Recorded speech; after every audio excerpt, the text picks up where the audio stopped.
អញ្ញាធិជនបង្ហាញមុខអ្នកអុកញ៉ាជេនស៊ីក្រោយពីចាប់បញ្ជូនដល់ប៉េកាំងទីក្រុងប៉េកាំងនៅរសៀលថ្ងៃទី8មករាឆ្នាំ2026នេះបានបញ្ជាក់ថាលោកជេនស៊ីបានធ្វើដំណើរទៅដល់ប្រទេសចិនហើយ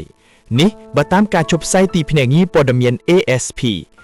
លោកជេនស៊ីម្ចាស់សម្ព័ន្ធក្រុមហ៊ុន Prince Group ដែលត្រូវបានអាមេរិកនិងអង់គ្លេសរឹបអូសទ្រព្យសម្បត្តិនិងចោទប្រកាន់ថាជាមេខ្លោងដ៏ធំក្នុងបទល្មើសចាប់បង្ខំមនុស្សឲ្យធ្វើការនៅក្នុងបណ្ដាញឧក្រិដ្ឋកម្មឆបោកអនឡាញនៅកម្ពុជា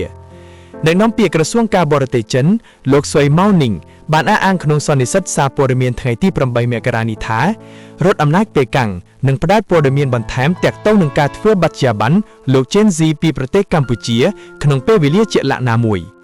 តាមលោកស្រីម៉ៅនីងប្រទេសចិនមានឆន្ទៈពង្រឹងកិច្ចសហប្រតិបត្តិការអនុវត្តច្បាប់ជាមួយប្រទេសជិតខាងនៅក្នុងតំបន់រួមទាំងប្រទេសកម្ពុជាផងដែរដើម្បីការពារសន្តិសុខអាយុជីវិតនិងទ្រព្យសម្បត្តិរបស់ប្រជាជន